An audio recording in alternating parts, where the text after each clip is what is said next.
So hi there, and welcome to this HER Cyber Conference and a Technology Showcase, where we've got 4 great companies to really give you an insight into.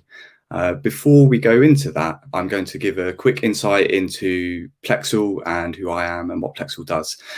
So my name's Robert Kearney. I work for Plexal, and Plexal really started its life as part of the London 2012 Olympics, as part of its legacy.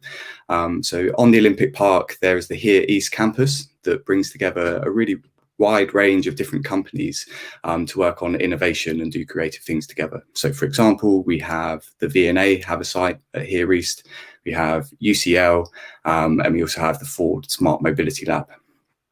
Also on that campus, we have the old media centre, and that's been taken over by Plexal and turned into an innovation hub.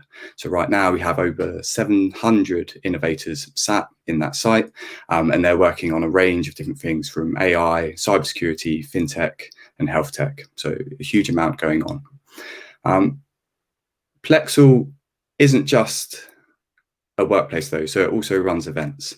And so we recently hosted Rishi Sunak, the Chancellor, on his Treasury Connect event, and he brought together a number of senior tech officials to really talk about how the UK economy can use tech and entrepreneurialism to drive itself forward in the future. But Plexal isn't just events and it isn't just a space, so we really focus on innovation services and trying to help companies unlock and unleash innovation. We focus on doing that in a few different ways. So one of the things we start with is challenges, and really trying to help large organizations understand what challenges that they're facing. That may be due to policy change, or it might just be due to a change in the market, but really diving into the detail and understanding, okay, this is the real problem that organization is going to be facing. That leads then onto solutions and what companies or startups might be out there that could help solve that problem. And so we perform an in-depth scouting and research of the market to both find companies that are maybe working exactly on that problem, or with a bit of development work could pivot into it and meet that big organization's needs and solve their problem. Then we have programs, and that's, I guess, been in some way the heart of what Plexal has been doing with something like the Lorca Program, which I'll touch on a little bit later. The program is the way by which these smaller organizations can work with the bigger company to solve their challenges. And it might be something quite formal, maybe a 6-month program that they're working in conjunction together, or it might be something more simple, like helping the 2 parties contract together and deal with how they're going to share IP on what's new and what they've been working on and developing together. Yes, underpinning that all is ecosystem, and ecosystem's a massive part of any innovation work that you're trying to do. And so I've mentioned sort of what's happening in the Here East site. Plexal have recently expanded into Cheltenham with their work with the NCSC, and also into Manchester as well. So really building out our ecosystem in many different areas. I mentioned the Lorca program, and I think it's worth touching on that in case you don't know, because it's cyber specific.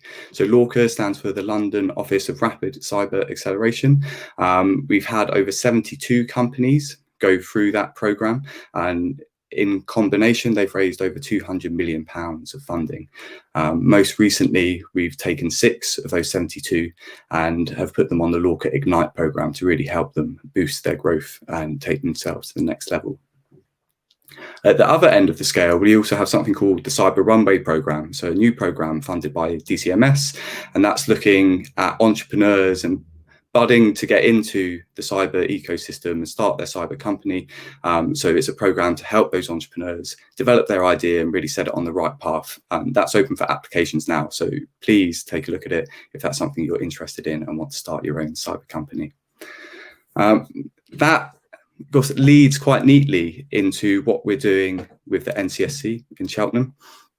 And so we've recently started work with the NCSC and really building on what they've done previously with their Cyber Accelerator.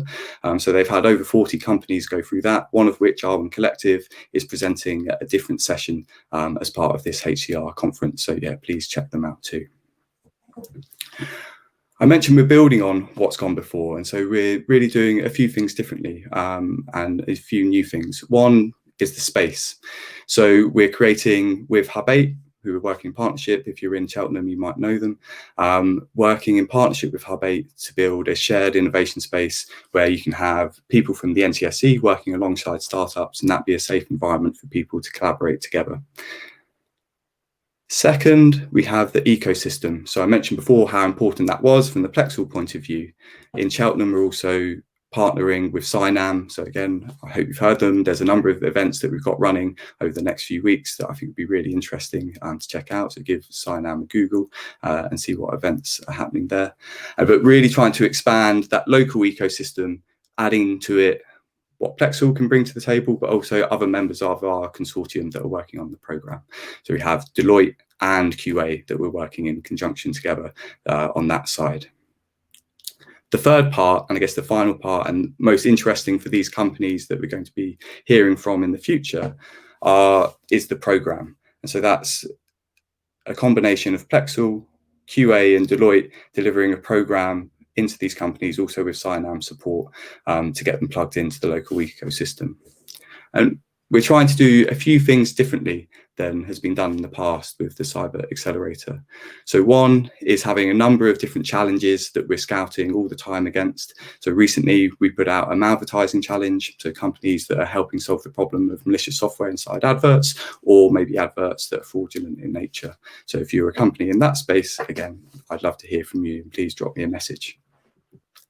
Companies that are selected to join the program join it for 90 days, again in that innovation space that I mentioned in the start.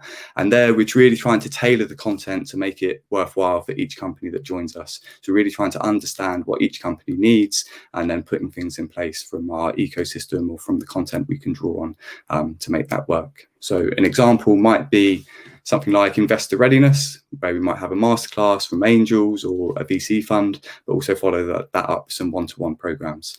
Another big part of any startup will be new customers. So by nature of who the NCSE is, there's a number of big primes around there that we can tap into as part of our ecosystem and bring into that innovation space to meet those companies. I think the last few things to mention about the program is we're trying to have a mix of companies, and so that means a mix of maturity level, so super early stage through to more advanced, maybe just close their Series B, or also mixed in the sense that they're working on different challenges. So in the future, we might have up to 10 companies in the innovation space at any one time, each working on maybe a few different challenges, and we're hoping that then that creates some cross-fertilization and generate some new knowledge and relationships that won't have been previously there. I guess so that's all leading in quite neatly to 4 of the 5 companies that we're going to be hearing from today. So we have 5 companies on the program, 4 of which we'll be sending over the next hour or so. First up, we'll hear from Enclave. So David, the CEO and co-founder, and Enclave are doing zero trust network access. Then we'll have Bruno, CTO of Meterian. Meterian looking at open source vulnerabilities inside open source software libraries. Then we'll have PORGiESOFT, so George, the founder, joining us, and they're looking at stopping fraudulent emails in their tracks. And lastly, but not least, we'll have Ryan from Exalens. So Exalens really looking at security for digital manufacturers and really automating that using machine learning. So I'm going to hand over first to David from Enclave. Over to you. Thanks, Rob. Many thanks. I hope everybody can hear me okay. It's really good to be with you this afternoon. As Rob said, I'm David Notley, CEO of Enclave Networks, and I'm actually joined on the session today by CTO Mark Barry. He'll be in the chat, so if people have got questions as we work through the presentation here, then Mark can answer those questions, and potentially we can follow up after the session as well. So the first thing that I was going to do is just give an introduction to Enclave and the journey that we've been on to date. I will be diving into the problems that Enclave solves, how it solves them, and what the technology offer is, if you like, and how that compares to our competitors in the marketplace. But I thought it might be interesting just to give everybody a sense of what sort of journey we've been on to date. It's been a slightly meandering journey as a startup and as a company. But I think we've got a very clear sense of direction now and travel. And I'll try and underpin that as well in terms of the discussion today. So if you trace Enclave back to its roots, it was actually a cybersecurity consulting company originally called Westgate Cybersecurity. And we have rebranded to Enclave Networks because that essentially reflects our product more effectively. But the roots of what we're doing today lie in a project that we did with Airbus and the Airbus Foundation, looking at cryptography and some of the methodologies that they were trying to look at in terms of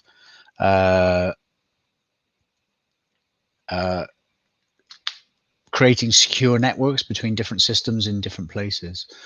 So our initial journey was funded by Airbus and the Airbus Foundation. So we raised a small amount of money from Airbus to pursue an idea that Mark had as CTO in pulling together secure end-to-end encrypted communications.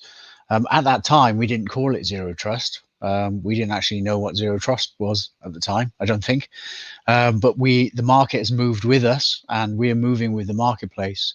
And we're now in a Zero Trust overlay network solution provider. So from Airbus, we joined Startup Bootcamp in Amsterdam. And we did that. Mark lived out in Amsterdam for 9 months, and we got lots of connections to the Dutch ecosystem and so on. Then we raised some grant funding from Innovate UK and their Seven Valleys Cyber Launchpad. We also raised some business angel investment as well, which helped us on our way. And then a big sort of inflection point for Enclave was when we raised a seed round from a investor in Berlin called Next Big Thing. So they invested in the company, and that really provided some fuel for the business and allowed us to start hiring people and building out product and so on. So far, we've raised something in the region of £1 million from a whole range of sources. It's been a bit of a jigsaw, really, of funding sources. We've raised funding, as I said, from business angels, grant funding, Welsh Government funding now as well through Smart Cymru, MBT, and a range of other sources, if you like, that's brought together our funding round. We also did the Lorca Program, as Rob was talking about earlier. So we did cohort 4, I think it was. And that was a really useful program for us because it gave us connections into like-minded individuals, corporates, potential funders, and helped us to really refine and develop our value proposition, which I'm going to talk about in a bit more detail in a second. And just to bring us up to date, so we currently have 4 full-time employees. We've got various organizations, satellite organizations that support us. So UX in India, front-end developers on a subcontract basis as well, and marketing expertise and so on, which we're buying in as contractors. And we are in fact looking to raise around in Q4 of this year. And that will be a late seed round, and that will be primarily focused on go-to-market activities. So that's Enclave in a nutshell. That's the journey that we've been on, and that brings us up to date. So what I'd like to do now is just explain to you what problems we're solving, how we solve problems for our customers, and we currently have something in the region of 175 registered users of Enclave. We have paying customers, so what problems are we solving for them? So I'm going to start at the top with a really sort of a high level overview of the problem that we solve. So I don't know how many people on this session are familiar with Shodan. So Shodan is essentially a search engine for internet-enabled devices. So any device or system on the internet that has an IP address, Shodan has indexed it, and you can find systems through Shodan that have, as I said, an IP address which is publicly accessible. And one of the key issues here is that the internet, from its very foundations, was built to be open and accessible by anyone from anywhere. And that is a huge strength of the internet for obvious reasons. And if you're Amazon and you want to bring consumers to your website, then having an internet which allows anyone in the world to access your shop front, if you like, is an amazing tool and brings huge utility to companies of that nature. But of course, there's a more fundamental issue if you're actually trying to run private networks on top of the public internet. And we're all doing that now. So multi-cloud environments, on-premise environments, all networks across the globe are effectively layered on top of the public internet. And what organizations need to be able to do is they need to be able to run private systems on top of the public internet. And the way that they do that is by very often exposing those private systems to the public internet. So here we have on this screenshot from Shodan, we've got nearly 5.6 million VPN servers that are sat there on the internet 24/7 waiting for anyone anywhere in the world to connect to them.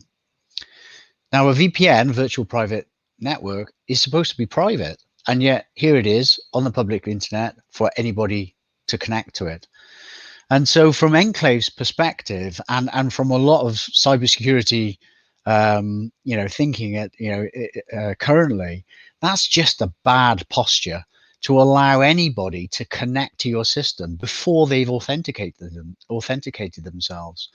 And one of the analogies that we often use in this environment is to say that the internet is a bit like the road network, and the traffic on the roads is a bit like the packets moving across the road network. And at the moment, anyone from anywhere in the world can get in their car and drive to your house. Now, they may not be able to get in because you've got great security, but they can hang around outside. They can look for an opportunity. They can maybe spot vulnerabilities in your security, and therefore this approach of connect to something and then authenticate is a really bad idea if you're trying to run private systems on the public internet. So what Enclave does is it actually flips that paradigm on its head. Enclave works on the basis of a zero trust philosophy. I'll go a bit more into zero trust in a minute, but a zero trust philosophy, which essentially says you can't connect to anything until you've authenticated.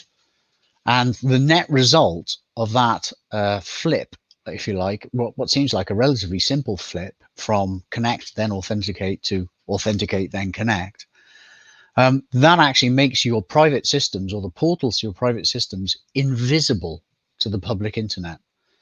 And therefore, you then have a dark private network that runs on top of the public internet, but is not exposed to anybody who should not be able to see it. And this applies not only to VPN servers, it applies to databases, it applies to IoT devices, and so on. So just to make this real and to dive a little bit more into how Enclave works, what it does, what are the benefits to our customers, and so on. I'll just move forward into this illustration here of the second part of our value proposition, if you like. So the first part of our value proposition is that we make private systems invisible to the public internet because we work, as I said, on the basis that you authenticate before you connect. But the second challenge that we solve for a lot of our customers is the challenge of complexity. So network infrastructure has built over many years, decades now, and it's layer upon layer upon layer of different systems and approaches and so on. And if you're an organization of any size or scale and you're running on-premise systems or cloud systems or wherever it happens to be, you have this fiendishly complicated infrastructure which you have to constantly manage and tinker with in order to, well, A, make sure your network is secure, but also to ensure that your business imperatives are met. You know, you need to change things. You need to innovate. You've got DevOps teams; they need to get stuff done, and a lot of the time, the network just gets in the way. And we have this idea that there's a network perimeter, and we secure the perimeter, and then once we've done that, everything's okay. But actually, that is a fundamentally flawed approach, because what it means is that if somebody is able to get through your perimeter through, for example, a VPN server that's sat on the public internet, and get inside your network, then you've got a problem. So if we think about secure private connectivity, and we've got an organization and they want to create a secure private link between their systems in Frankfurt and their systems in New York, they have to turn themselves inside out to make that happen in a secure way. So they have to think about VPNs and firewalls and access control lists and switches and routers and NAT and IP addresses and secret keys and so on. It's an extraordinarily complex challenge for organizations to create secure private connectivity. And it actually just gets in the way. And not only does it get in the way, but actually the complexity itself leads to vulnerabilities, because somebody only has to make a mistake somewhere in the planning of that connectivity requirement, either in setting it up or taking it back down again, and all of a sudden you've got a problem. You know, someone's left a port open somewhere. Someone forgot to patch a VPN server. You know, the list goes on, really. So what Enclave does, as the second part of our value proposition, if you like, is we strip away a huge amount of that complexity, and I'm going to explain how in a second. So these complex networks are resistant to change. They're expensive. You need huge teams of people to run, manage, monitor these complex networks, and you need a whole range of solutions from different vendors to manage your network infrastructure. And that in itself actually makes it less secure. So what is Enclave? So we've come up with this phrase, zero trust overlay networks. It's not a phrase that the industry uses particularly. The industry tends to favor zero trust network access.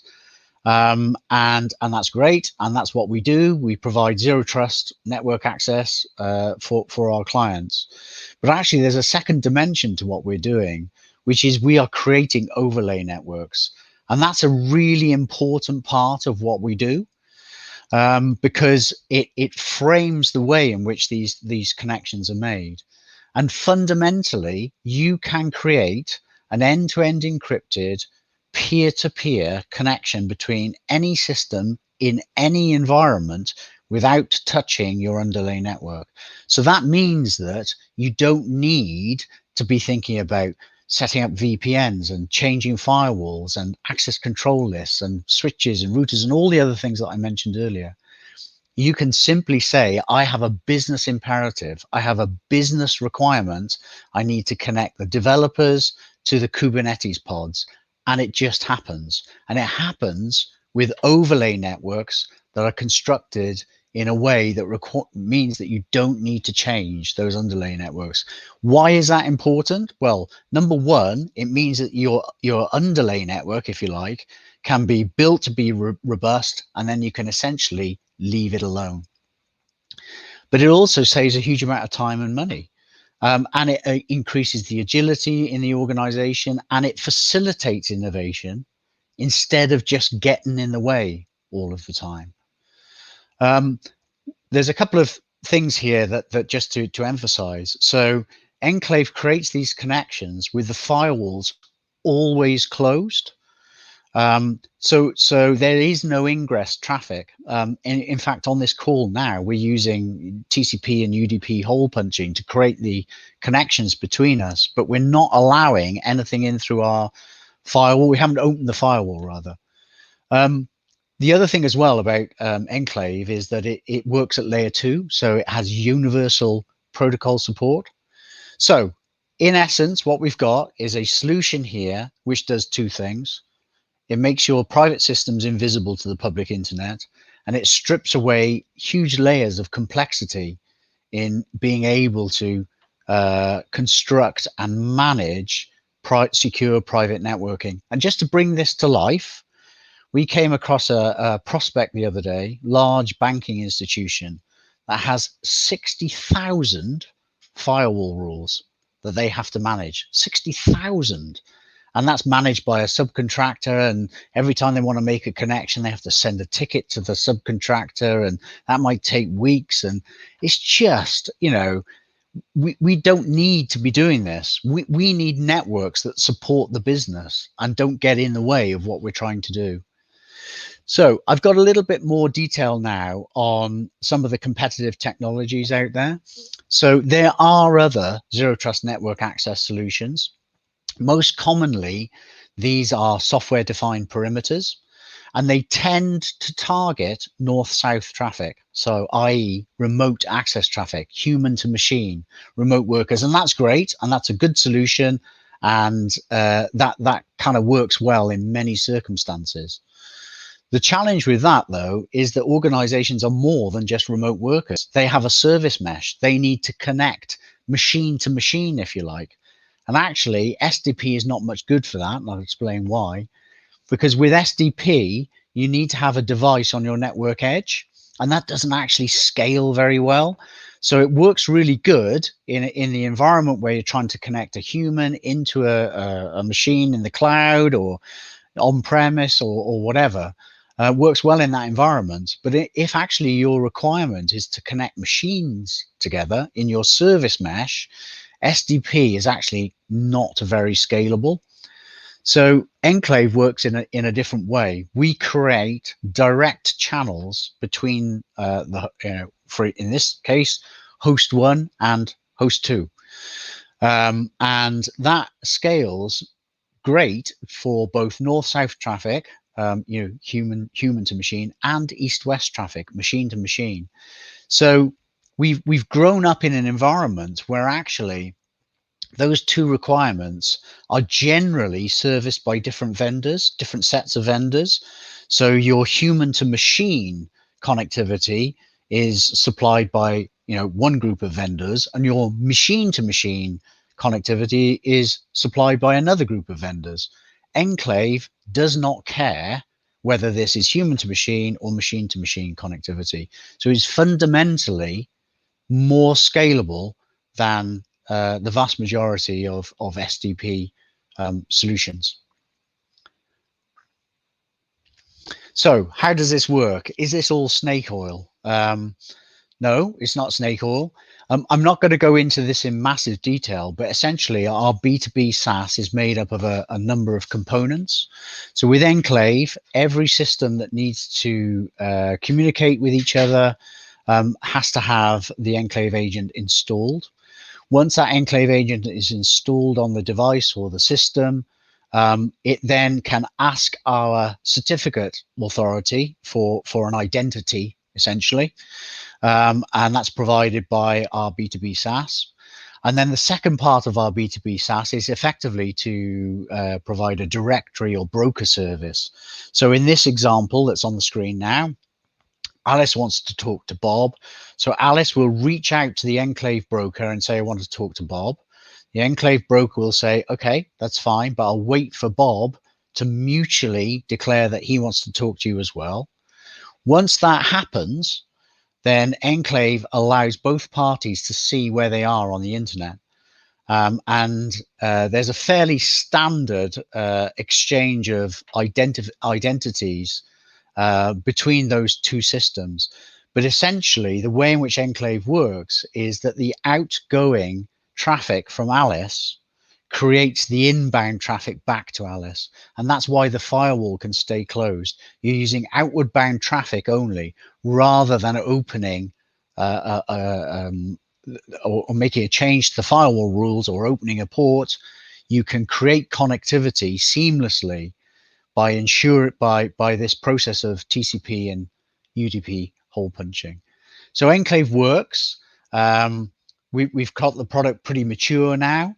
And as I said, we've got something like 175 users, and we have paying customers and so on. So just to reassure people with a technical mind, this is not snake oil. And in fact, and I'm going to come to this in a minute, there are a few other providers that are using a similar architecture to create similar outcomes. So who are these people? So I mentioned earlier that one of the zero trust network access solutions is software defined perimeters. And there are, in our estimation, about 78 of those. And as if you recall, SDP works really well in human to machine connectivity, but much less well into machine to machine connectivity. We reckon there's about half a dozen companies that are working on what we call zero trust overlay networks. I've got the list there. Ananda Networks in Israel, Define Networking with a product called Nebula, which is a spin out from Slack, ourselves. There's a company in Poland called Huzanet. There's a company in the States called Tailscale. And there's another company in the States called Zero Tier. I think what's really fascinating for us is how this marketplace is going to play out.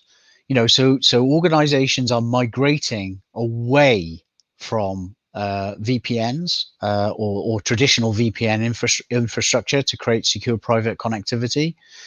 And they're moving to software defined perimeters. But how will the marketplace play out now? And will people begin to migrate to zero trust overlay networks because it's much more scalable and it has many benefits over SDP as a technology? So I'm conscious that I've got just a few minutes left. So what I'm going to do now is just demonstrate to you why the Enclave solution is we think a very competitive solution compared to both our direct and indirect competitors. So Enclave is targeted at business users. It's not just a tool for hobbyists. It's not built on open source. Some of our competitors are built on top of an open source solution called WireGuard. We have this very comprehensive and centralized portal for managing all your enrolled systems. So we have this concept of tags and policies. So you can tag systems to group them together, and you can define how those systems communicate with each other through policy. And that is centrally controlled. And that, again, strips away huge amounts of complexity in network management. With Enclave, you start from nothing and you add to it. Enclave is not a rip and replace solution necessarily. You can start using Enclave in a very small way and build up from there. And this is an example here of where you might tag development staff and give them access through policy to Kubernetes. We save our users acres of time and money. We very often say to people, we're not here to build you a better network. We're here to get the network out of your way. And you can make changes easily, instantly. You can turn systems on. You can turn systems off. You can kill systems altogether if you need to. Everything is automated within Enclave. We have a comprehensive set of APIs which can integrate into a whole range of other requirements, so that there's a very strong systems integration capability with it. I just really try and frame this now because I'm in my final minute. What problems do we solve for users? So our go-to-market strategy is built on land and expand. So we work typically with innovation teams, and they are using Enclave in DevOps environments to manage Kubernetes networking, to create multi-cloud connectivity, to provide temporary access to internal systems from third parties, and to access on-premise resources inside cloud CI/CD flows. So there's a whole range of early adopter use cases, which our customers are using Enclave for. And we're looking for early adopters, people that need to innovate. We're not necessarily at this stage targeting business as usual in many organizations. We are targeting the innovators, the people who need to change things and make stuff happen. So that is Enclave. I think hopefully I'm finishing on time here. And I will allow the transition to the next speaker.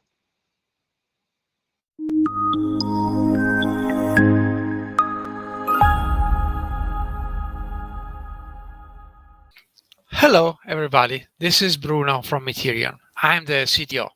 And I'm going to talk you today about open source and risks. So it's a problem that I have at heart because I have it from a lot of years. And at the end of the day, I developed my own solution, and then with some great help, we developed our own company. So the first thing that I want to show you is this slide. So this slide shows you the average vulnerable components on web and mobile apps. No? So if you have a web app or a mobile app, you have a front end and a back end. The front end is usually in your browser when, for example, you book a ticket for a show, and the back end is the system that handles those booking and payments. So on the website that we examined, basically we have a situation where 80% of them, they do have at least a vulnerable component in it.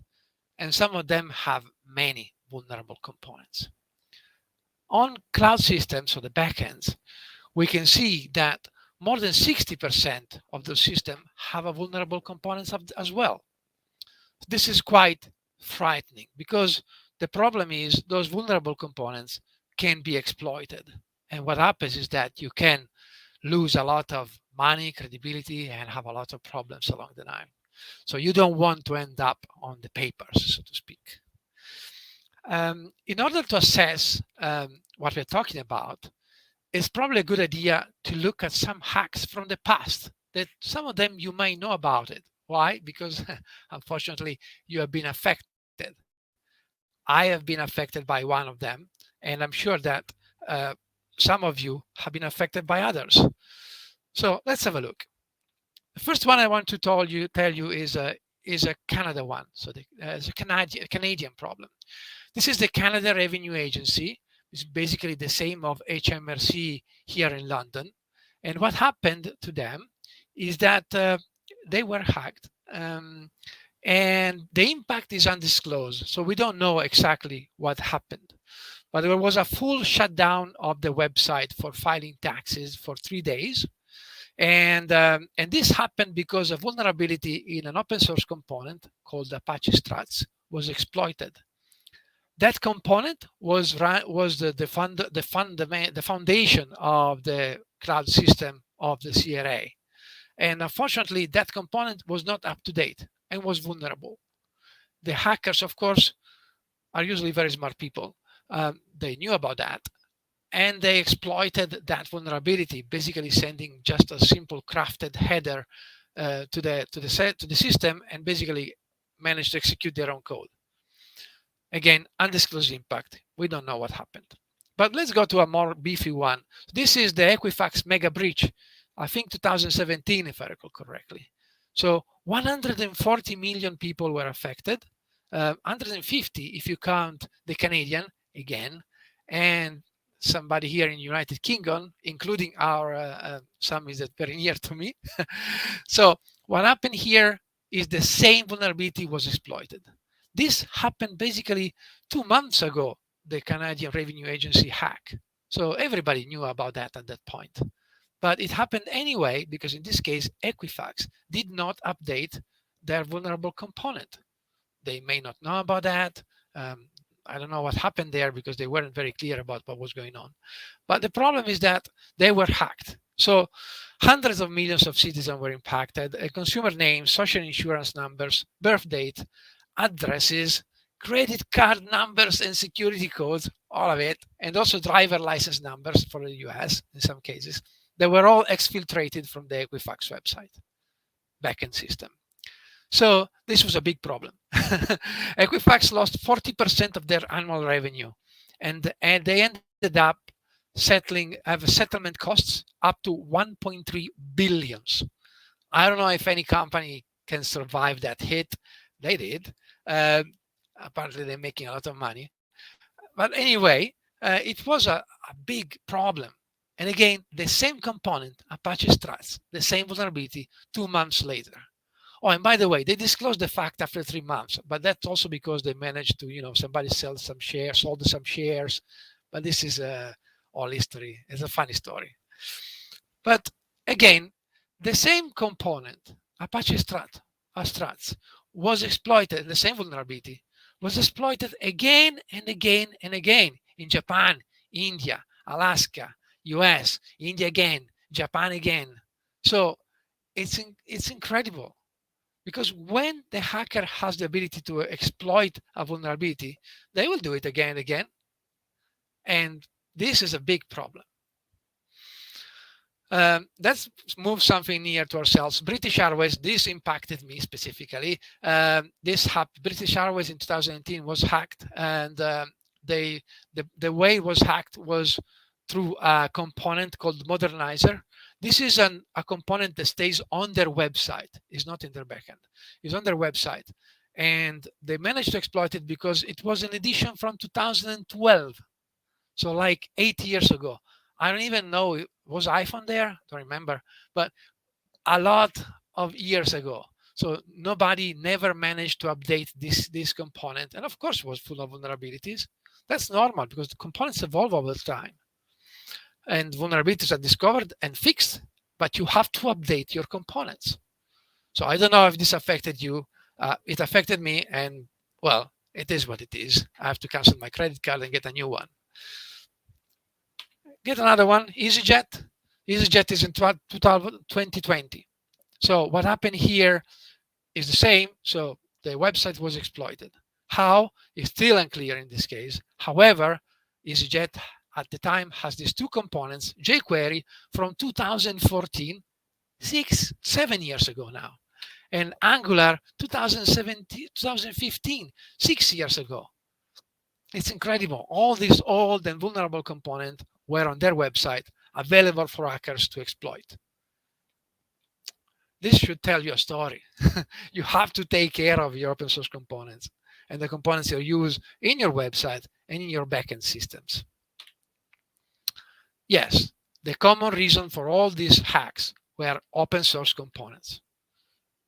And you have to be aware of that.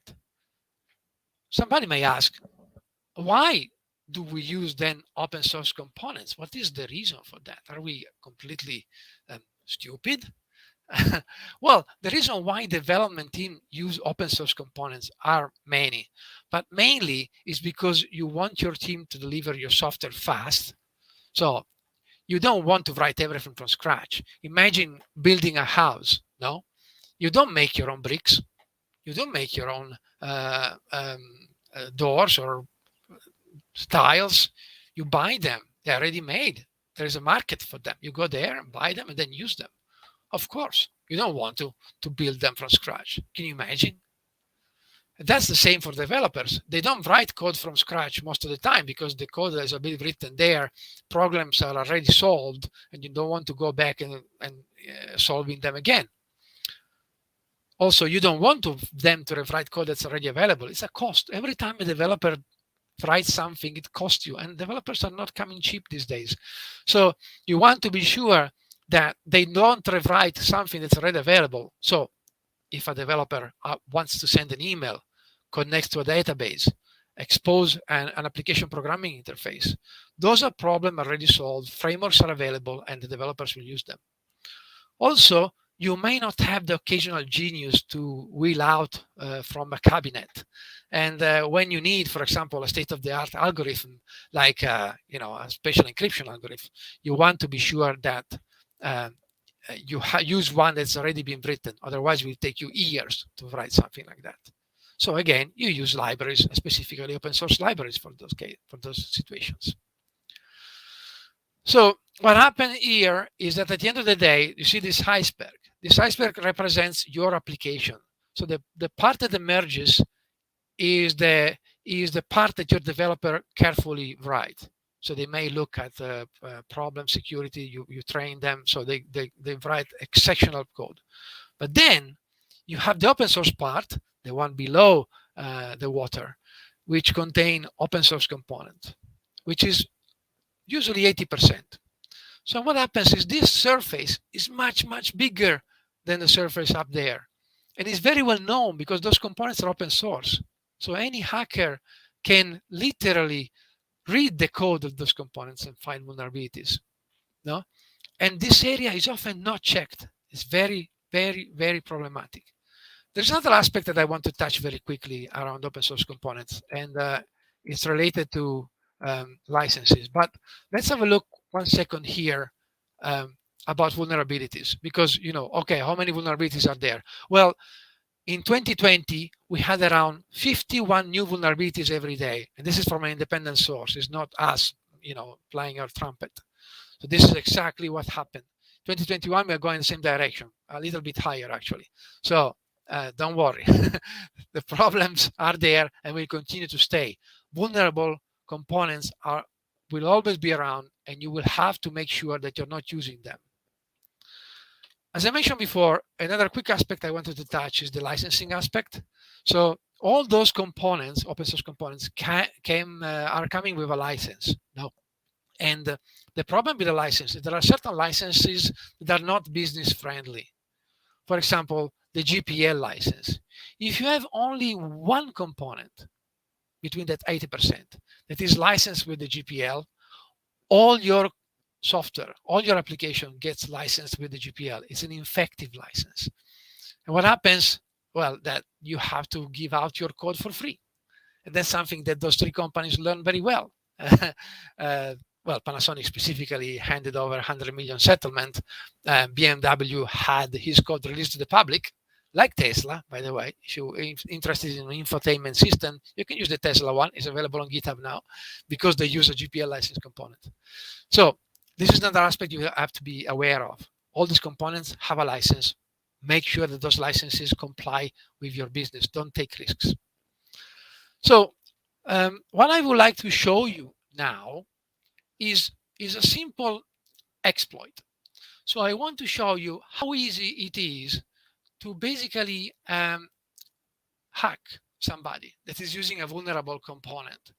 So this, what you see here, is running on my computer. So we're not going to harm anybody.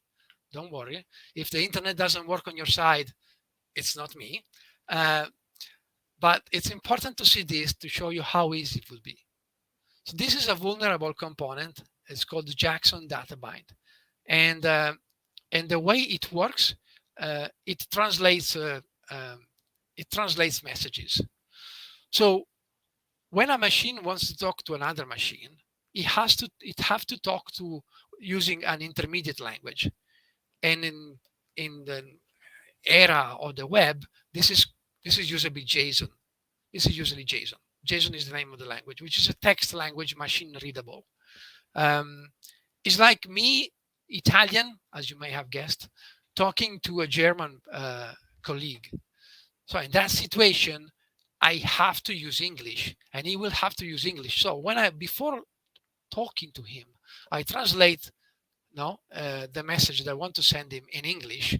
He receives it in English. He translates that in German, and then he understands me. And the same goes on and on and on and on. And of course, at a certain point, it gets natural. You just don't know it. But this happens all the time. In computer, this happens all the time. Computers are talking to each other using intermediate language. In this case, JSON in this example. And they translate all the way. Every time I want to send a message, translate to JSON, send it to the server will translate back to his own language and then understand and do something. So let's have a look at the demo. Don't be scary about the command line. It's okay. Right. So what you see here is basically two windows. In the window up, we have our server. So this is your server, which is basically running in, I don't know, maybe it's running in UK. Okay. So this is your server running in United Kingdom. And, is what does this server do? It's basically listening to messages coming from the world. So this is of course, is a fake warehouse system where fruits are stored. So you can talk to the server and ask him the fruits that he has available. You have any specific fruits and how much do they cost, what are the colors and stuff like that. So the server is able to tell you what's going on. And the client will interrogate the server using JSON. So let me show you the first interaction here. So here I can use JSON and I can call an API of the server, obtaining the list of the fruit. So the black box is the hacker. The hacker managed to understand how the server works and is now experimenting with these calls, with this interaction, to understand if there's any vulnerability there. And he already detected that we're using a vulnerable component. This is a smart hacker. So what he's going to do is start to play with the server, calling his interfaces and make sure that he responds. So again, I'm the hacker in the black window. And what I'm going to do, I'm going to, for example, ask the list of the fruits that are available on the server. Let me get this a little bit bigger. So here we go. So I just asked the list of the fruit. And you can see I did it calling an API. This is familiar to you. Apart from the number here, this is basically an internet address. So I invoked the internet address and the server answered me with a list of products. You see, we have the apple and the orange and the kiwi. They're all real apple from Italy. Oh yes, because I'm Italian, so I don't believe in fruit in the UK. I don't think it's real fruit because the apples are like cherries size. But anyway, so they're all fruit from Italy. You can see there is an ID, a name, a description, and the cost and the color. And this is basically JSON, what I'm talking about. This is the JSON that the server responds me. And that's how I know information about this server. No? And here you can see the server detected the call and answered to me. And then the hacker continues and say, okay, what can I add the fruit to the catalog? And he tries to call the interface, and yeah, the server answers, yeah, you added the fruit, and you can see I just added the fruit, a melon, a real melon from Italy, yellow, and whatever it is, and now if I ask, the server received the request. You see, add a melon, and the server added a melon in his own server, and then I can go and request the list again, and now the melon will be here. Okay. So everything is working nice, cool, but the server is unprotected. Why? Because it's using a vulnerable component. So the hacker can exploit this, sending a crafted message that will go through firewalls, application firewalls, reverse proxy, everything. It's just a standard JSON message which contains a surprise for the server. And let me show you. What happened here? I just exploited the server. I send a piece of my code on the server that basically caused this hack. So my code ran on the server here and write this sample banner on the server. A hacker would not do that. It will not give you a nice banner and tell you that you were hacked.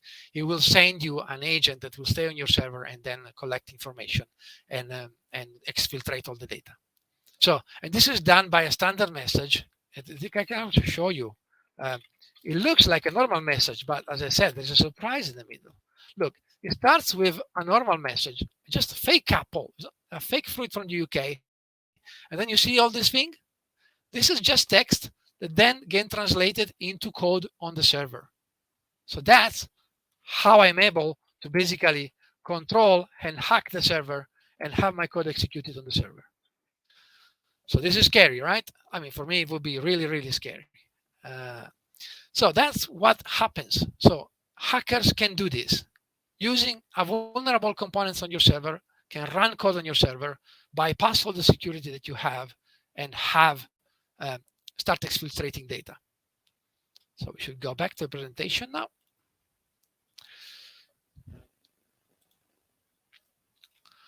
Now, these vulnerabilities from 2017 has been mostly fixed. I'm not sure it's fixed everywhere. Please do not use my code. But if you want to use my code, it's available on GitHub.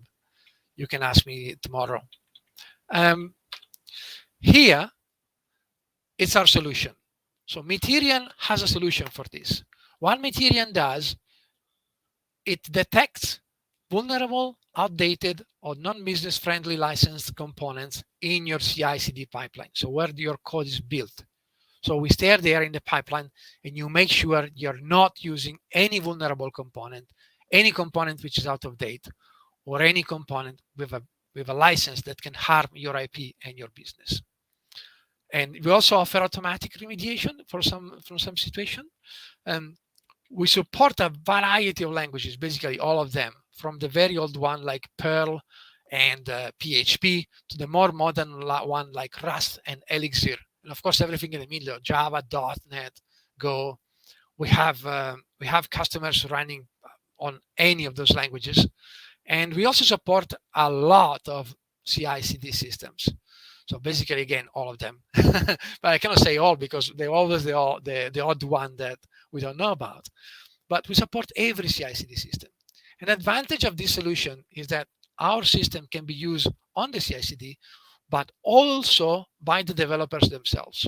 So the developers themselves can run the agent and have an immediate report of any detected problem and fix the problem early. This is really important because if you wait to fix a problem when it's late in the cycle, it will cost more basically. It's always a matter of cost, the cost of change. You want to have change early and manage to manage this change early in the process. So if you have a vulnerable component, you want to take it out early before it's now inserted in your system. You cannot remove it anymore. A question that I want to anticipate is, can I rely on GitHub to protect me? This is a good question because GitHub, for example, GitHub is a famous source code repository. If you have a development team, you may have your code on GitHub and you may use GitHub. And you can see GitHub sometime providing you information about vulnerable components. There are also a set of plugins that run on GitHub using the GitHub advisory database themselves. But the problem with GitHub is that their database is really, really tiny. With all due respect with GitHub, they're doing an amazing work. However, they have a lot to cover. So if you look at the comparison for these two ecosystems, we're showing here .NET and Python. So in .NET, the green stuff is GitHub, the blue stuff is us, the red stuff is our nearest competitor. The yellow is the NVD, the National Vulnerability Database. You can see how GitHub is tiny. The GitHub database is tiny. It won't provide you the coverage that you want. Also, there is zero coverage for Rust, Elixir, Swift, C++, Perl, and the coverage of some languages like Go is really limited. We can go through the technical explanation for that, but it has to do with the way GitHub detects transitive dependencies. That's too technical. Happy to discuss about you tomorrow. Why us? There are competitors in the market, yes. But the good thing about us is that we have the largest database of unique vulnerabilities among all competitors. Our database is 2 times the size of the NVD, the National Vulnerability Database from the NIST USA.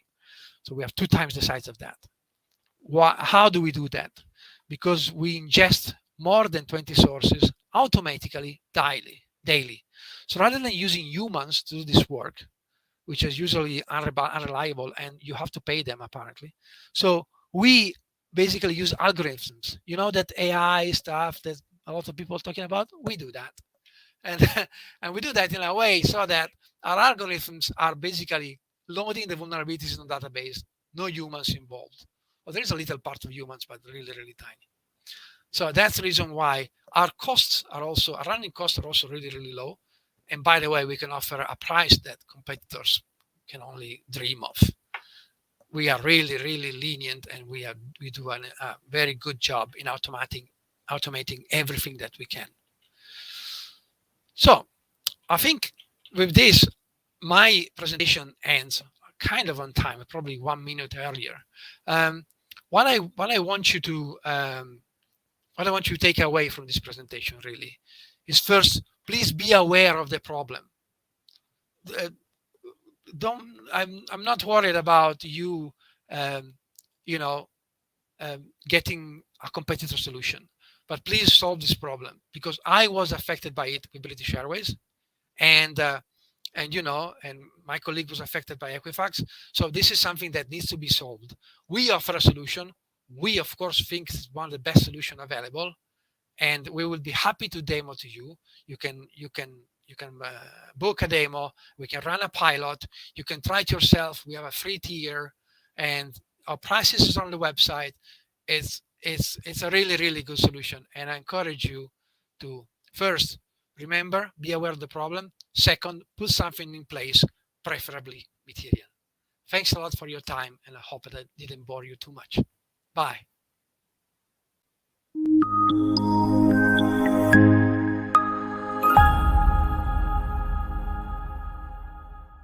Hi, everyone. My name is George Brown, and it's great to be here on this cyber conference. And today I'll be talking about cyber fraud detection with a particular focus on the human factor. Just to talk about the areas I'll be covering today. So I'll be discussing 4 specific areas with regards to strengthening cyber fraud detection, things that could affect your ability to detect cyber fraud across your organization. We'll talk about things like the current problems, the human factor, AI solutions, and further research in this field. And as we talk about each section, well, we're going to see various things that we can consider, or things we should consider in each of these specific areas. So just a bit of a background about myself. I'm the CEO and founder of PORGiESOFT, where we used to be an edtech startup previously, but we decided to pivot into cyber security, and we're developing a machine learning platform to help enterprises to detect cyber fraud in emails and in text messages. And I've worked across a few industries in the past, so I have a broad experience of what cyber fraud looks like in several industries. So to start with, perhaps let's just think about the term cyber fraud. What does it mean? The definition is just here on the screen about this trying to use the internet to get specifically money from people who are trying to deceive them. And when we think about cyber fraud, the question that we need to ask if we're a leader in an organization is, will I be able to detect cyber fraud? Can I help my employees detect cyber fraud? Can I prevent it? And also, can I predict cyber fraud? Is there any historical data that might help me to predict cyber fraud? So to take you through some connected terms, things that are closely linked to cyber fraud, the FBI uses the term internet fraud, and it talks about using internet services to defraud victims. And things that are closely linked to this, according to the FBI, business email compromise, BEC, data breaches, denial of service attacks, email account compromise. There's just so many terms that's linked to internet fraud.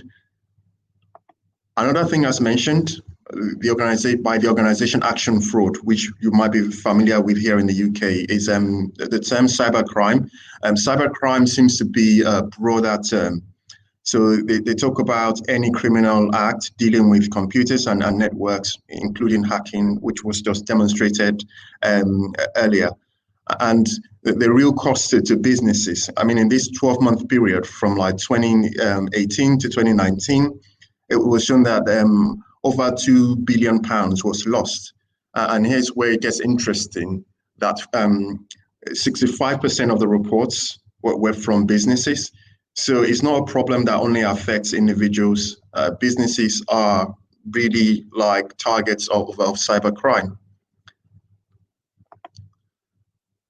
Again, cybercrime, according to the National Crime Agency, they talk about how it continues to rise in scale and complexity. So some attacks are more coordinated, and it's really affecting national security, as it were.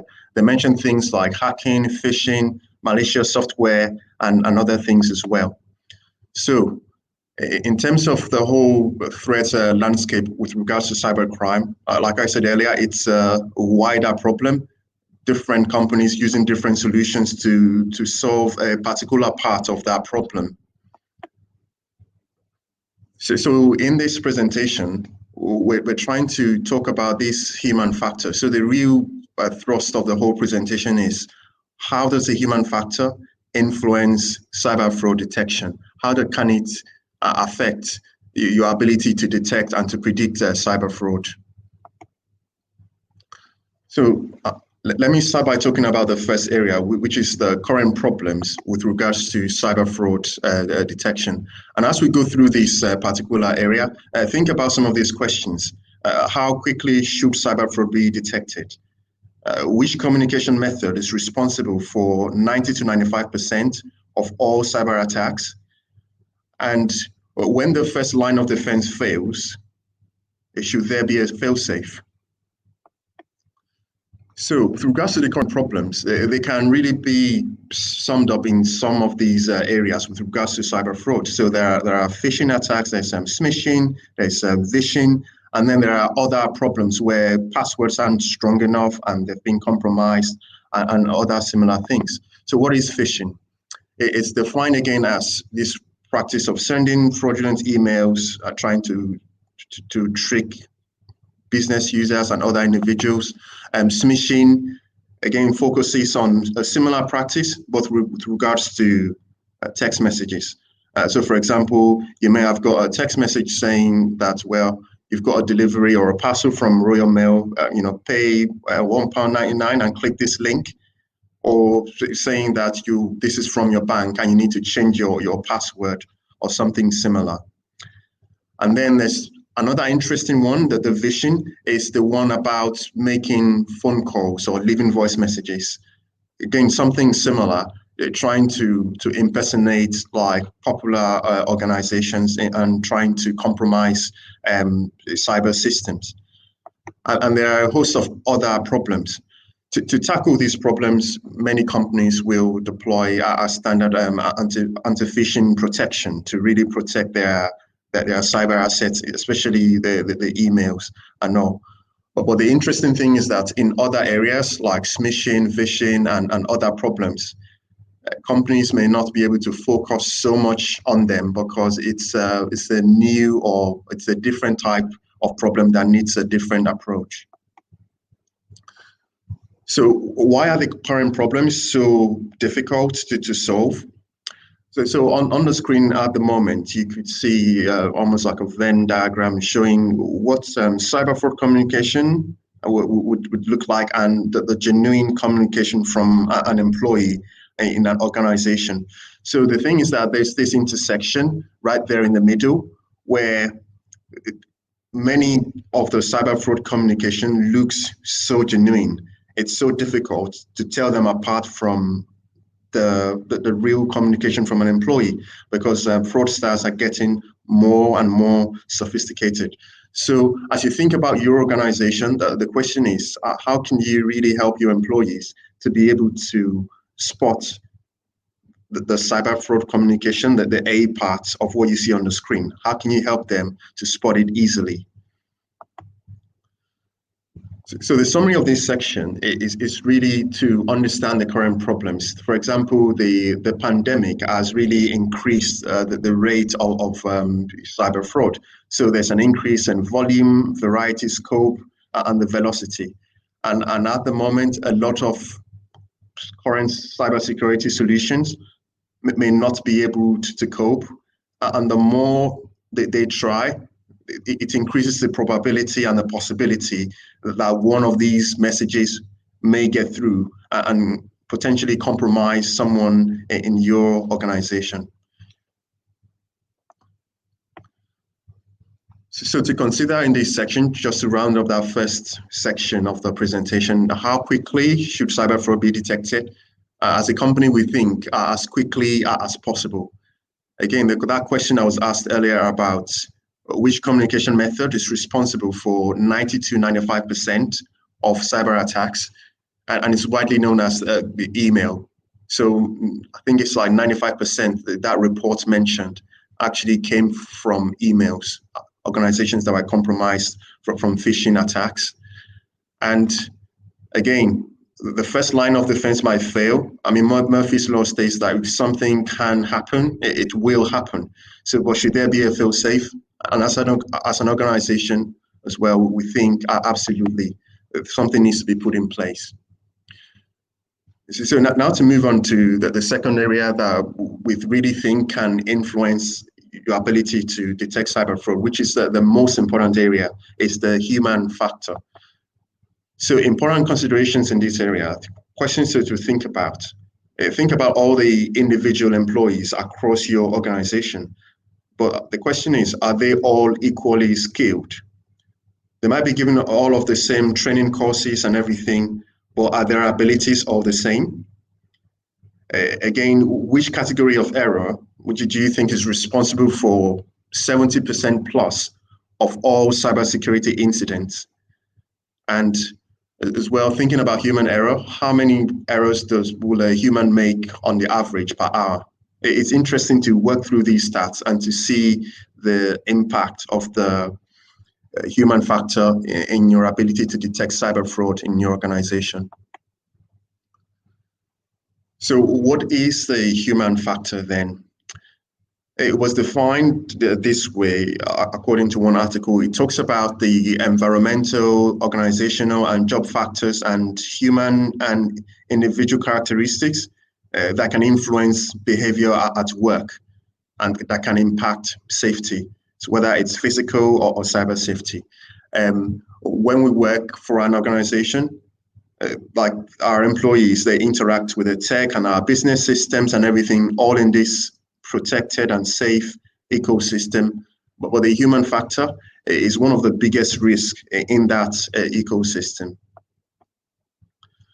So to illustrate the impact of the human factor, over here on the screen, I've put on 4 employees in an organization, for example. I mean, HR will have access to some of this data, but again, think about their cyber awareness level, perhaps calculated from the average score across the cyber courses they've taken or training they've taken recently. Alex seems to be around 6/10. Sam seems to be really spot on with cyber awareness, 9/10. And then there's Elsie, that's not very cyber aware. Again, there's I think around 75% are active on social media, a variety of job titles. And did you notice well that Alex is working through his notice period? Sam is a new starter, so what's the impact of that? Maybe she might not be familiar with all of the organizational policies. While Dan and Elsie seem to be there's nothing to report about their job situation. And then a lot of companies will ask employees to have regular one-to-ones with their line managers. But based on the one-to-one record, that's available on file somewhere, it looks like Alex has had a life event. It's been passed over for a promotion as well. So he may be very upset or about something, while Elsie, she's also had a life event. She's moving houses soon, and she's on leave. And finally, another thing to consider is that Elsie is also turned on the auto response on her email. Again, the question we need to ask on this slide is, can any of these factors affect your ability to detect cyber fraud? Can it compromise something? Many companies go with a standard enterprise cybersecurity, that is a one-size-fits-all approach. That is, Alex, Sam, Dan, and Elsie will have the same cybersecurity program software protecting them. Now, if we move on to the next slide, thinking about the human factor and the problems we talked about in the first area, the current problems. These current problems still exist. Thinking about the human factor, look at some of the factors that may affect the ability of a human to function properly. For example, if there was a work grievance, something has happened and HR is handling it, again, people are a bit more upset, they're a bit more perhaps emotional, and they may make decisions or take decisions that they may not take like in under normal circumstances. There's fatigue, there's stress, there's so many factors that when you're like working on a project and there's you've got a deadline coming up, you're just swamped on that work, and what happens is an email comes through. You may not really double check, you may not do the proper due diligence. So what we're really trying to encourage organizations to focus on is to understand the human factor and how it might affect their employees. So what's the impact then of the human factor? Well, these are just a few things. So there might be errors and mistakes that could put cyber assets at risk. It could lead to people ignoring procedures. We could lead to the failure of an audit and could lead to the potential loss of a contract. And then there are other people as well that might take shortcuts because they're so experienced. And again, that might breach organizational policies. So how can an organization reduce the human factor risk then? What we encourage organizations to do is to take not a one-size-fits-all approach to cybersecurity, but a personal view to cybersecurity, to view every individual as a part of their cyber ecosystem. Again, to also accept the fact that across an organization, there are a variety of risk factors, as been highlighted in the previous slides, and as well is the thing about providing multiple layers of defense, and assume that if a solution can fail, it will fail. It's just a matter of time, even though things are advertised as being 99.9% effective. There's always the possibility of failure, and that's why those multiple layers of the defenses have to be put in place. So how can we approach this human factor problem in a unique way? Well, what we say is to be able to almost like calculate a personal risk score for each employee. For example, you could see that Alex in this simulation or scenario, Alex has been flagged as being higher risk because he's working through his notice period. Elsie is flagged as higher risk as well because of our cyber awareness course, also because she's on leave and she has her auto response enabled. So it means anyone that sends an email to our email address will probably get like confidential information about Elsie when she's back in the office, and they may utilize that information to carry out or coordinate a cyber attack in the future. So the summary in this section really is that if you want to deliver a robust cyber fraud detection strategy across your organization, you need to consider the human factor risk and go with the individual basis approach instead of just relying solely on the standard enterprise cybersecurity layer. And again, these are just some of the answers to those questions we asked at the beginning. Again, the human error is kind of responsible for 70% plus of all cybersecurity incidents, and humans on the average make around 3 to 6 errors per hour, according to one study.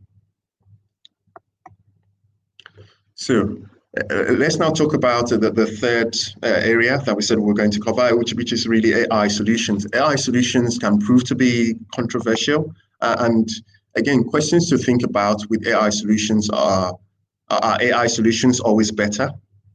How mature is the AI's decision making? And what are the risks when relying solely on an AI in cyber fraud detection? So these are just some generic definitions of AI and all. Again, across the industry, it's very difficult to define what AI is and what is not. It's this quest to build these smart machines that can reason and learn and act intelligently. And the real problem with AI is that it's still an emerging field. Again, AI across every sector is very different. So in cybersecurity, it's very different to AI for a fast food. And it can become very complicated and unexplainable.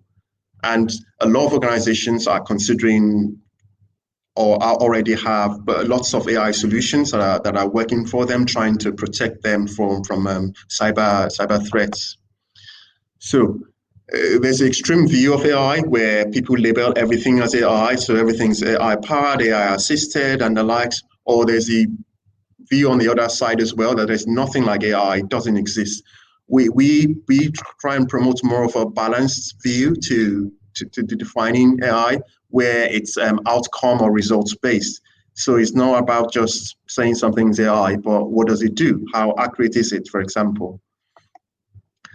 And when we try to define AI for ourselves, we try and answer some of these 4 questions, like can it learn, can it understand, can it make judgments, and can it form opinions that are based on reason, just generically. And for some of our products, specifically for our cyber fraud products, we try and use machine learning to learn, try and use natural language processing and natural language understanding to help the machine to understand text and emails. We allow the AI to make judgments based on historical fraud data, and again, using automated reasoning, the machine is able to form like opinions that are based on reason. So the problem we're trying to use AI to solve is really this: that cyber fraud is really increasing. These stats are some of the latest stats from the industry. So what we've done is to try to create a unique model for each employee, where each employee's product that's trying to protect them is slightly different, taking into account some of the risk factors. The product we've built is called SenseText, and it's not just an anti-phishing filter, but we're specifically focusing just on the wording of emails and text messages, and we're trying to read in between the lines to understand when something is cyber fraud and when it's not. So can it learn? These are just some of the screenshots from our product. Our product is able to learn new fraud words and phrases. We also allow the end user to be able to update the model, and the machine can be further trained to recognize certain things as being fraudulent and others as not fraudulent. Again, its ability to understand. We try to understand the overall language and used in a message, and to then produce a fraud risk score to advise end users. Again, we use this fraud risk score to show and to make the final judgment call to advise the end user. And finally, we do lots of other things to transaction analytics to inform the end user of the similarities between the transaction amount that is involved in their transaction and another fraudulent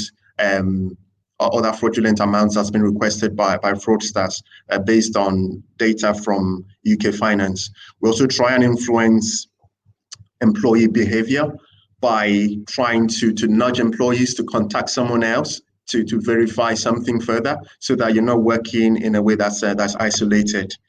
So the ugly with the AI solutions is the training data, the accuracy of the model, false positives. A lot of AI initially as well is guesswork, trying to predict cyber fraud.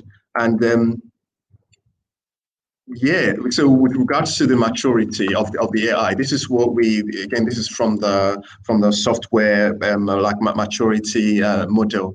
We try and ask the question: at what level is the AI at the moment? Is it at level 1 or like almost at level 5? Almost something similar to self-driving cars. That is, if you're a leader making a decision for your organization, you need to be informed as to the level of maturity of the AI. And the summary here is that high maturity AI solutions is just one of the many answers to improving cyber fraud detection for your employees. And it's good to have fail safes and multiple layers of cybersecurity as a safer approach to detecting cyber fraud. So let's now just go briefly through the fourth area, which is just further research. There's lots of other things to research with regards to cyber fraud. There's historical data, impact of really environmental factors on cyber fraud detection, and then to see like an ethical way to really detect cyber fraud for each employee. So to improve the maturity of these solutions, we encourage inter-organization collaboration and also novel research into cyber fraud patterns that other organizations may not have thought about previously. So again, finally, how can potential research areas be investigated ethically and in a way that's compliant with data protection laws and organizational policies? So those are the four real factors we've tried to talk about. The summary of this whole presentation is just this, that these four factors we've talked about, that is the human factor, the AI solutions, the current problems, and then the further research, those four areas could really strengthen or weaken cyber fraud detection in your organization. And there are numerous opportunities to use AI to automate, to accelerate, or to augment cyber fraud detection. But the main thing is that it has to be mature. And finally, the key thing we're trying to emphasize in this presentation is really the human factor, that the human factor is a massive factor in cyber fraud detection. So thank you for your time today. It's been great being at the conference. And yeah, thanks very much.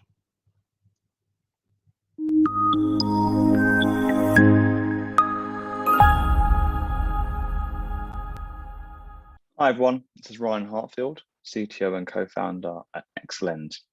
And I'll be talking to you today about what Exalens are doing in terms of the product that we're building and how we are automating threat detection and incident response for the digital industry.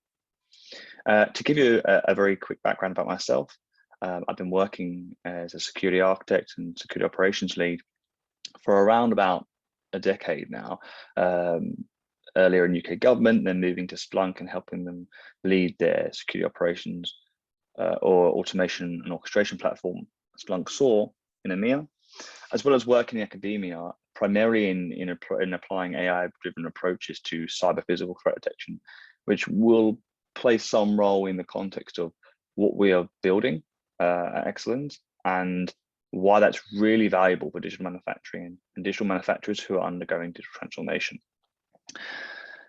Without further ado, I will go ahead and share my presentation and then talk to you about what we're building at Exalens.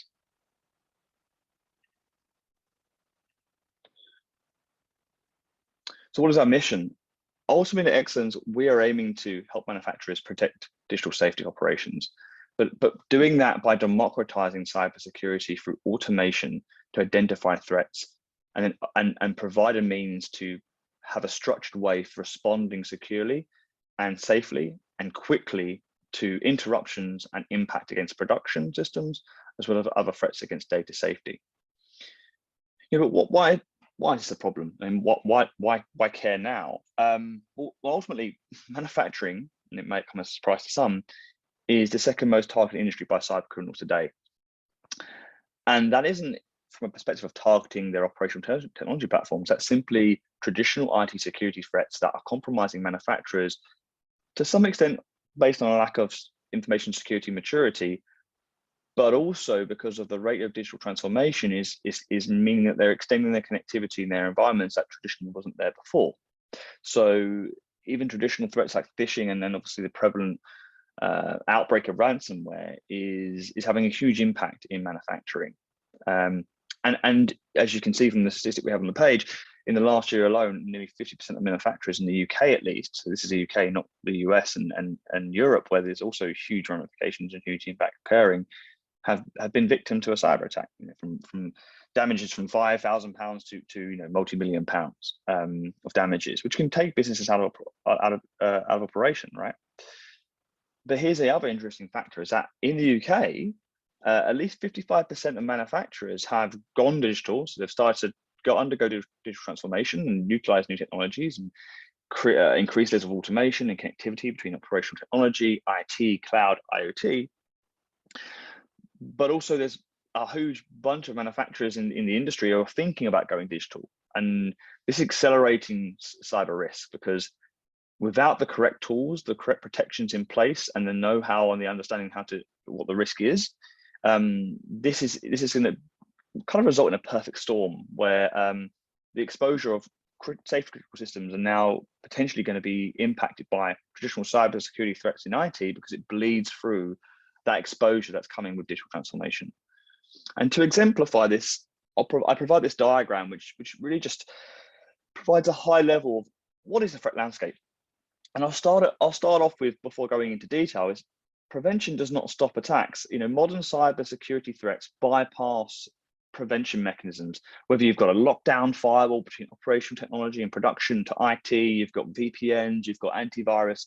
These are all necessary things. Network segmentation, really important things to have, all part of a good, robust security architecture.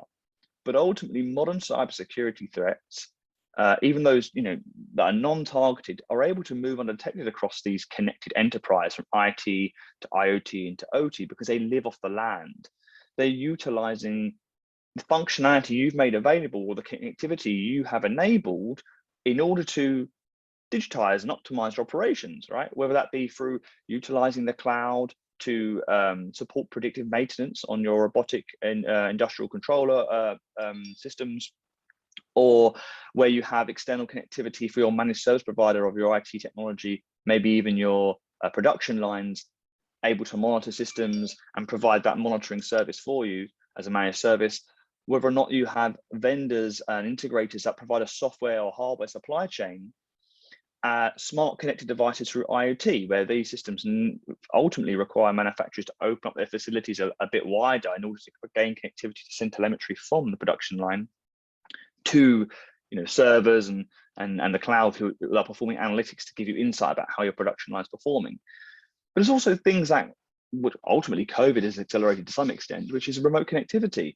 We see people in manufacturing space and engineers saying, "Oh, can you remote access? Who can remote access into their factory and do their programmable logic updates, or their firmware updates, or look at their SCADA systems remotely?" But here's the thing: increasing remote connectivity increases the risk of compromise, because you're exposing your systems. And if an attacker is somehow able to compromise a remote worker's laptop, maybe through a phishing email or some other traditional means, they now have, or potentially have, a direct connectivity into manufacturing production. They might not know it, but given the order of consequence that the remote worker is an engineering personnel, they may have a VPN straight into operational network where they're monitoring SCADA, or they're configuring programs for a part of the production line process, and so forth. So the threat landscape is growing in complexity. It's increasing. And this is a huge problem, because without having the ability to see and visibility to identify threats, whether those threats are cyberborne or not, without being able to monitor and identify assets and detect threats and then respond to them, there is no way of reducing risk against this threat. So there's no way of, let's say, reliably having confidence that you can increase connectivity, increase automation, without reducing the risk of what that incurs from a cybersecurity point of view. And here's a really quick example of Shodan, right? I don't know if anyone knows about Shodan, but it's basically Google search for internet connected devices, but usually it's used to identify devices and typically vulnerable ones.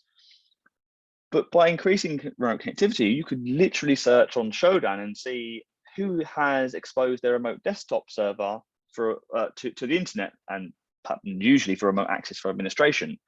And here we see an example where there is a remote desktop service exposed directly to the internet, which ultimately an attacker could try to brute force login. Well, if he wasn't monitoring for brute force, then ultimately you wouldn't know that was occurring. But this kind of exemplifies leaving that front door open, which is, this is a bad mistake. Usually, hopefully you try to avoid this by putting some preventive security controls, but you need to be able to monitor this capability as well to identify when cybersecurity indicators and threats of compromise are occurring in your IT systems, but also occurring in your operational technology systems. But taking one step back, and before we talk about what Exalens are doing and how we're addressing this problem, there's a wider consideration for digital manufacturing. Ultimately, in the manufacturing process, in the manufacturing industry, you have this value producing bucket. And the value producing bucket is what the product is, right? What the intellectual property that helps produce that product is, whether it's the raw materials and machinery that's supporting that product production process. That's the value producing product. That produces value. That is something that you want to optimize, increase the productivity for, the reliability of. Everything else, whether it be actual monitoring, SCADA monitoring, or maintenance, process monitoring, and the automation between machinery that helps that production process, it's a waste reduction. It's a waste production process. It doesn't produce value in and of itself. It only helps to optimize the value producing process.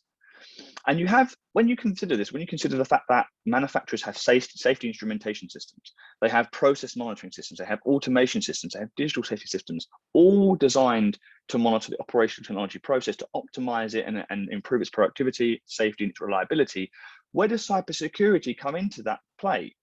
And ultimately, yes, it's still in the waste bucket. It's not a value producing process in itself, but it is an enabler because it protects and supports the protection, not only of against cybersecurity threats and controls in that space, but also protecting those waste reduction systems, like say digital safety systems, process monitoring, and protecting them from compromise and protecting them from being disrupted to the extent that the value producing bucket, i.e. the production process, isn't just disrupted itself.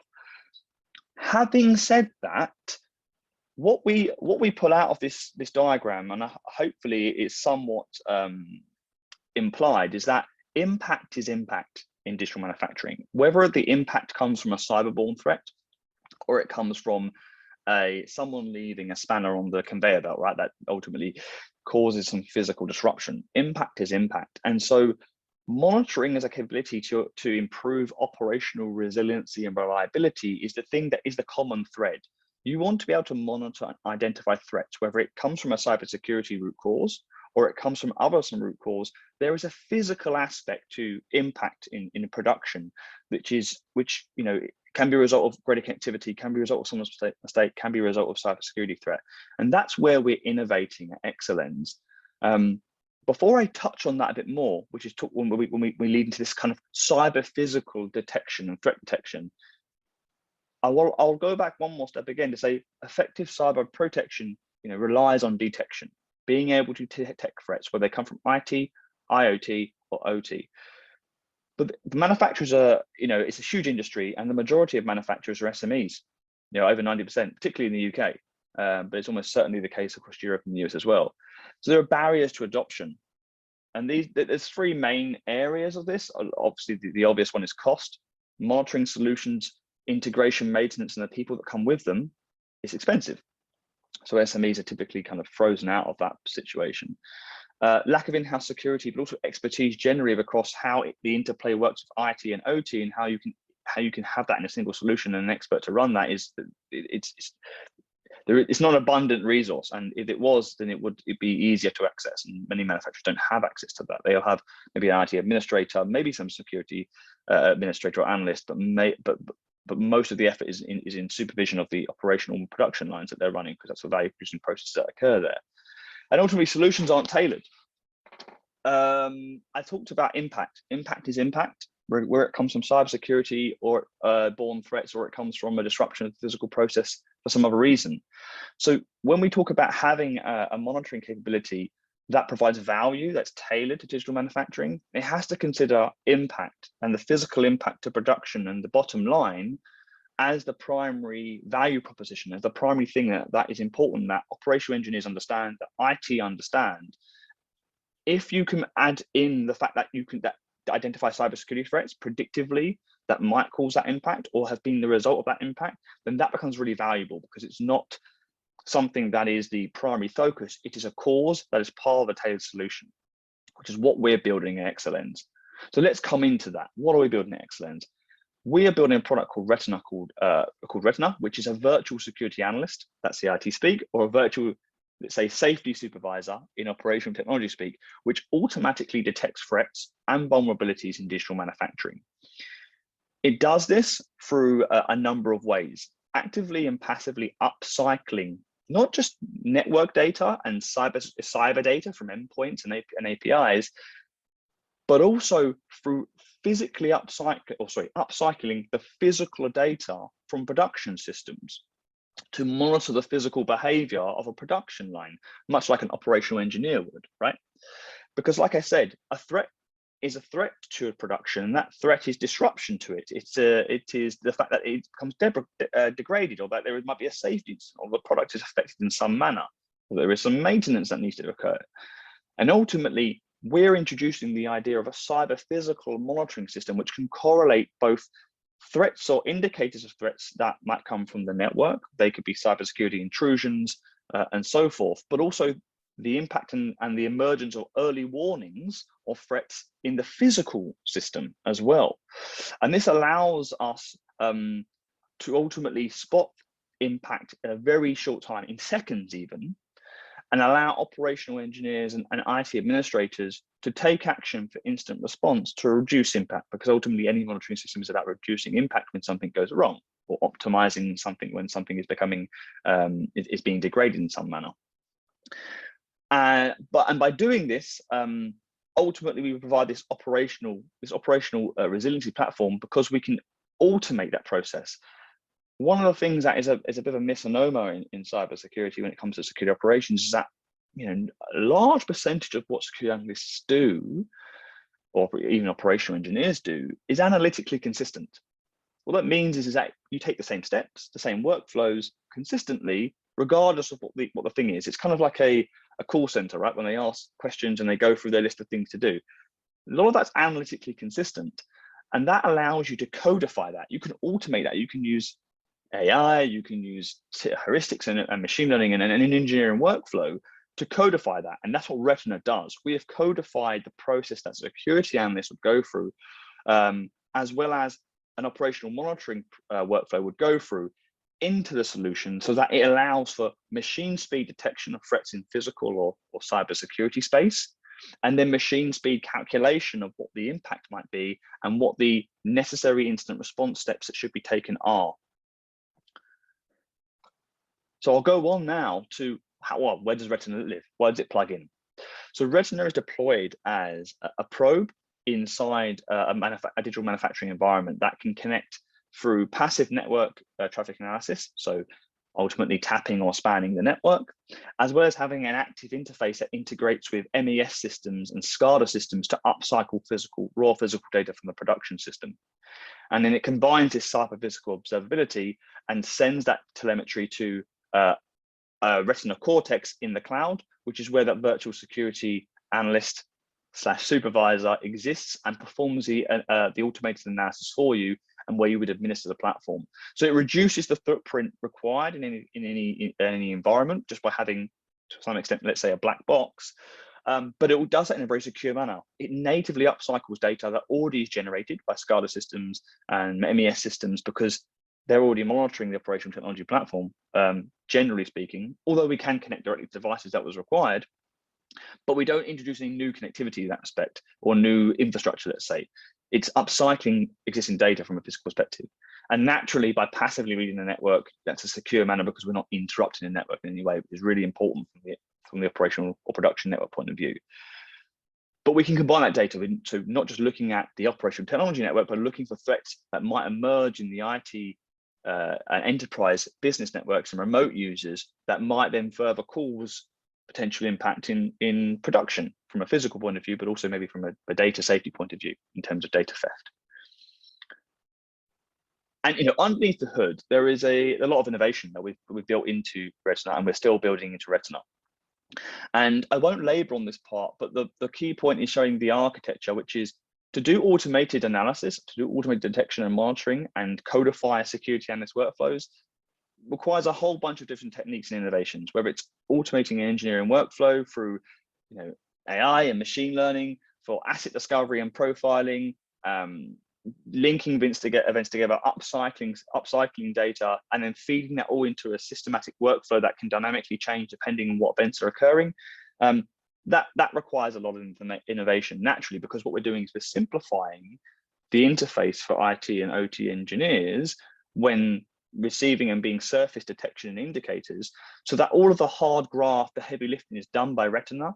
What the engineer gets is a summary of information that allows them, actionable information that allows them to take, to enact an instant response in seconds or minutes, rather than have to perform that process themselves.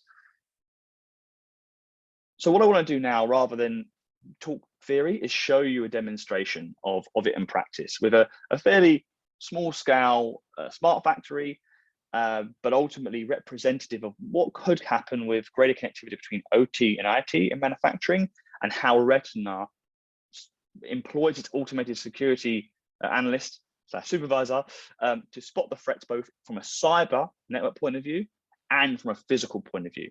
So let's jump straight into the demo. That demo is looking at automated cyber physical detection of a crypto mining threat in a smart factory. So what you're going to see is a small scale smart factory on the left now, which is ultimately very much representative of a real smart factory from the point of view of the equipment's a real PLC, it's a real robotic controllers, enterprise network, automation, just small scale devices.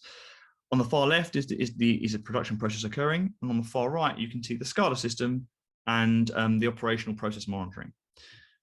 What's going to happen now is a production engineer unknowingly plugs in a USB stick which has malicious software on it, ultimately a file that's been compromised by a crypto malware botnet. This could have been a phishing email, this could have been remote access, brute force logging, it could be any attack vector, but we just want to exemplify one that is very well known. I'll stop it here briefly to talk about what actually occurs when they open that file. So the operational engineer plugs in the USB on their engineering workstation, which has access to the internet. And upon execution, that malware then connects to some attacker infrastructure or servers in the cloud, right? Once that connection is established, then the malware automatically downloads tools to scan the internal networks. It doesn't know it's an operational technology network, doesn't know it's an IT network, doesn't know anything about the network. But what it's looking for is open SSH ports to brute force, and then ultimately log into the compromised host and install crypto miners to start mining some cryptocurrency for the bad guys to make some money.